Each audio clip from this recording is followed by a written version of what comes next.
kutoka kitabuni Wastoa wa Kale na somo kwenye maisha ya leo. Somo kutoka kitabu cha falsafa ya Stoa, sura ya kwanza, kuhusu Wastoa wa Kale. Rafiki, inapokuja kwenye falsafa, unajua hizo falsafa zetu nyingi ni za zamani, ni za muda miaka mingi. Falsafa sio zaidi ya miaka 2000 huko. Na leo hii dunia imebadilika sana, teknolojia mpya, Mtu aliishi miaka hiyo akija leo atadhani kama tunaishi kwenye pepo ya aina gani. Yaani kila kitu ni kizuri, kila kitu ni bora, kila kitu ni cha kipekee. Kwa hiyo tunaweza kudhani watu walioishi katika enzi hizo za nyuma sana hawana cha kutufundisha kuhusu maisha. Lakini ndio ni kosa kubwa sana. Sababu hizi falsafa pamoja kwamba zimekuwa kwa muda mrefu, pamoja kwamba zimetoka kipindi ambacho haukuwa na maendeleo kama sasa, bado zimebeba somo kubwa sana kuhusu maisha.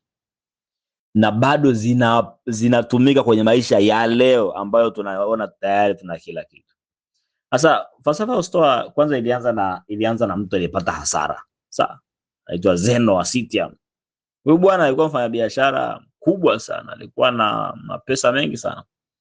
Sasa alikuwa anasafiri na meli yake, amebeba bidhaa zake akielekea kwenye biashara zake.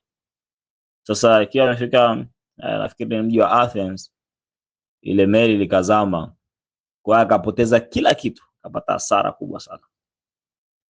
Kwa akiwa pale akaanza sasa nifanye nini, ndo akaanza kuzura akajikuta kwenye kama maktaba hivi.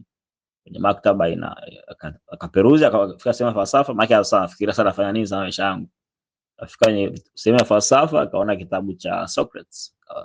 Angalia akapenda, akamuuliza mwenye mhusika, anaweza kupata masomo kama haya? Akamwambia, lakini kuna jamaa wanakutanaga chini ya mti pale. Hebu nenda kukutane nao pale. Ndio hapo kwa huo mtu unaitwa Stoa. Na walikuwa chini ya mtu akaitwa Wastoa.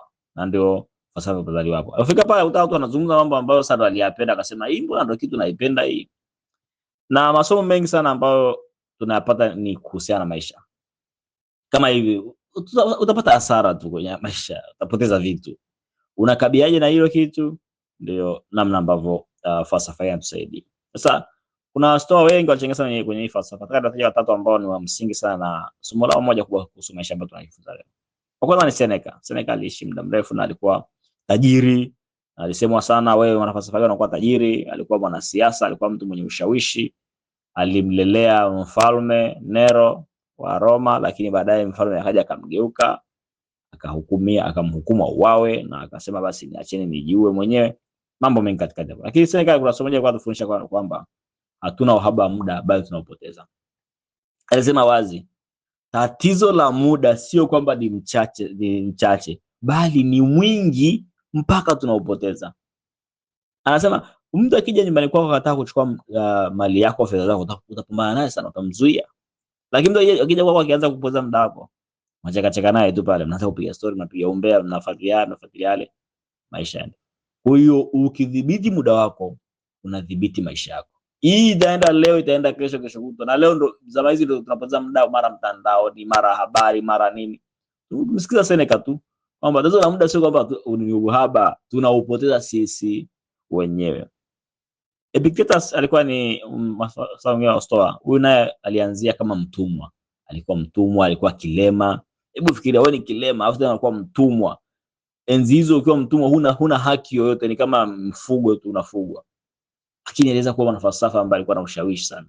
Na fundisho lake kulikuwa ni hili: dhibiti unachoweza, achana na usichoweza.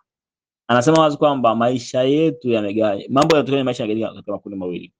Kuna vitu ambavyo viko ndani ya uwezo wetu, yale maamuzi ambayo unayofanya, jitihada zako, mtazamo. Au mambo yako nje ya uwezo wako, ambayo ni matokeo unayopata watu wengi, wanachofikiria watu wengine, mazingira na kadhalika. Sasa ukilalamika kuhusu mambo ambayo huna udhibiti nayo, maisha yako yatakubaki pale pale. Lakini ukihangaika mambo ambayo una udhibiti nayo, utaweza kufanya makubwa. Kwa hiyo tunachopaswa kujua kwamba ni amani inaanzia pale unapokubali mipaka ya udhibiti wako. Jua hili liko nje ya uwezo wangu, sina namna kulibadili, na hili liko ndani ya uwezo wangu, nitalibadili. Watatu ni Marcus Aurelius. Huyu alikuwa ni mtawala wa Roma, kwa mfalme, mtu mwenye nguvu sana. Lakini pia alikuwa mwanafalsafa. Na huyu unajifunza kwa sababu alikuwa anaandika kila siku yale anafanya maisha yake. Ndio meditation. Na fundisho lake kwa ilikuwa ni jitawale mwenyewe. Jitawale wewe mwenyewe. Anasema ushindi mkubwa kwenye maisha hautegemei kuwashinda wengine, ni kujishinda wewe mwenyewe, kushinda mawazo yako, kushinda hisia zako, kushinda tamaa zako. Na ni unapojidhibiti ndipo ambapo unaenda kudhibiti maisha yako. Anaeleza kabisa kwamba uongozi wa kweli unaanzia ndani na sio nje. Rafiki, haya ni machache sana kuhusu falsafa ya Stoa wa kale. Jifunza mengi zaidi kitabu cha falsafa ya Stoa ambacho